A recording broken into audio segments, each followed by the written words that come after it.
At first glance, it sounds like the greatest environmental sin one could possibly imagine. In 1974, hundreds of ships sailed out to sea off the coast of Florida and sank more than 2 million car tires there, right in the middle of the ocean. In reality, however, this was not an extreme and deliberate act of environmental pollution, but was actually driven by a completely positive idea. With the 2 million sunken tires, the United States wanted to create a gigantic coral reef to keep the ocean healthy in the long term. 50 years later, the consequences are absolutely insane. And in this video, we're going to show you the completely crazy story behind this unbelievable experiment. So if you want to know what happens when you simply dispose of 2 million tires in the ocean, then make sure to stick around. For this wild story, we travel back to the United States of the 1960s. At the time, the American economy was booming, as was industrial production, which brought great prosperity but also massive amounts of waste. In 1968 alone, 4.5 million tons of industrial waste, 4.5 million tons of wastewater, 1 million tons of heavy metals,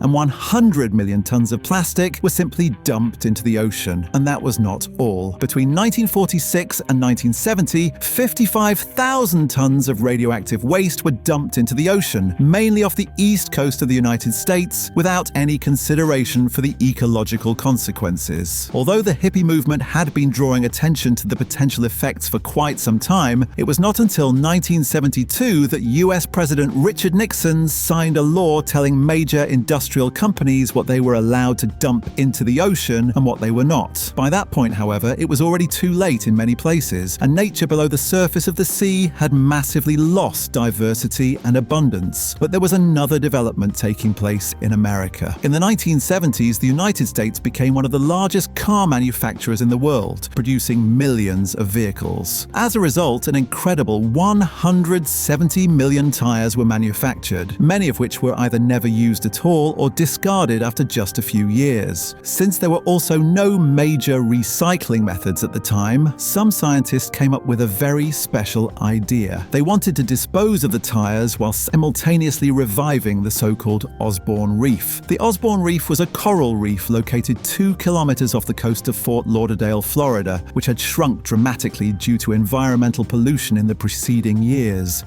The idea was to throw countless discarded car tires into the ocean so that, on the one hand, they would no longer be burned or buried, and on the other hand, the reef could be artificially expanded. The reasoning behind this was that coral reefs primarily settle on rough and stable surfaces. Since much of the seabed off Fort Lauderdale had degraded into unusable sand, it seemed logical to throw car tires into the sea to provide a surface for corals to attach to. In the long term, these would then create a source of food and habitat for fish, mollusks, and marine plants, restoring the natural balance underwater. In 1974, an operation began that was absolutely unique at the time. 100 steamships from private companies were loaded with tens of thousands of tires and then sailed out to the Osborne Reef. There, the tires, which were each connected to one another with metal bands, were thrown into the water, and the ships sailed away again. When the story spread through the press, private individuals also began loading their small boats with a few dozen tires and dumping them off the coast of Fort Lauderdale. Even Goodyear, then the largest tire manufacturer in the United States, used the hype for a marketing stunt. The company flew a gigantic blimp over the reef and, under worldwide media coverage, dropped a golden car tire into the sea. In the end, more than 2 million tires were sunk across an area of 36 hectares. In summary, countless citizens and companies with the best intentions had thrown car tires into the Atlantic Ocean. The expected result was breathtaking. Researchers and politicians believed they were creating an American version of the world-famous Great Barrier Reef, which draws countless visitors to Australia every year. The ecological plans also seemed promising. Since coral reefs provide habitat for 25% of marine life, help maintain biodiversity in the ocean, and protect coastlines in particularly vulnerable regions from large waves, everyone believed they were doing something good for the environment and for the United States. But the real outcome looks very different. Anyone who goes diving at the Osborne Reef today, exactly 50 years later, sees lonely car tires lying loosely on the seabed, inhabited by neither fish nor corals. Overall, all you see are decayed tires that appear to have harmed the environment rather than helped it. In fact, it was not the tires themselves that prevented the Osborne Reef from regenerating.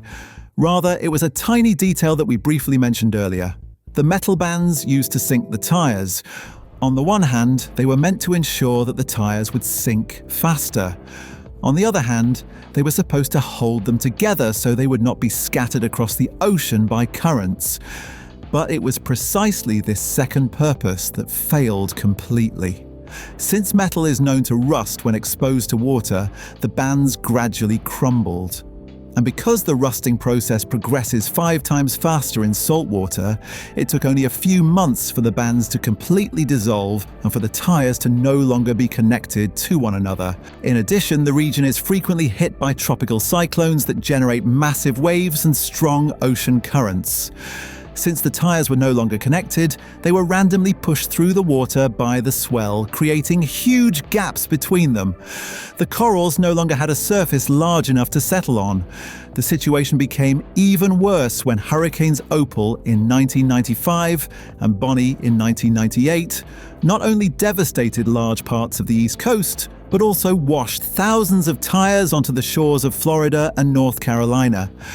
At the same time, the marine life that had once inhabited the remaining parts of the Osborne Reef had found new habitats elsewhere, leaving hardly any life in the area. At this point, the project had not only failed, but had also become completely counterproductive. For the United States, however, one problem remained. Millions of car tires were still lying in the ocean near Fort Lauderdale. As a result, a gradual shift in thinking took place, and people realized that the tires needed to be removed from the water as quickly as possible. At first, some professional divers were sent out to collect at least the completely loose tires. In this way, 1,600 tires were recovered. However, since it cost an average of $17 to recover a single tire, the project was discontinued for financial reasons. In 2007, the US Army announced that it wanted to use the area as a training ground for water operations and, in the process, recover as many tires as possible. Over the course of 2 years, this worked reasonably well, with 72,000 tires being recovered. But when the Army ended its exercises in 2009 and moved on, 95% of the tires were still untouched. It took a full 7 years until things finally gained momentum in 2016. That was when the private company 4Ocean was commissioned to clear the coast off Fort Lauderdale of car tires. In its very first year, the company recovered 250,000 tires and created a business model from which the operation benefited in the long term.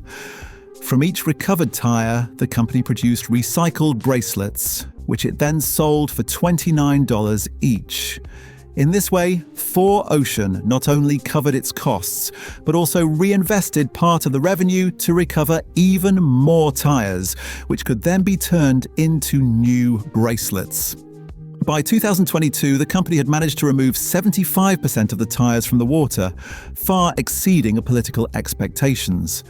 For many people, however, there is a catch. Since 4Ocean can produce 5 bracelets from a single tire, the value of a recovered tire, which had simply been discarded back in 1972, now amounts to $145. The company has created a massive business which confronts many people with a philosophical dilemma.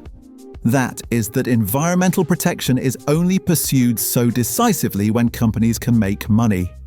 After years of initiatives to clean up the ocean with no profit motive, the effort only became successful once money could be made from it.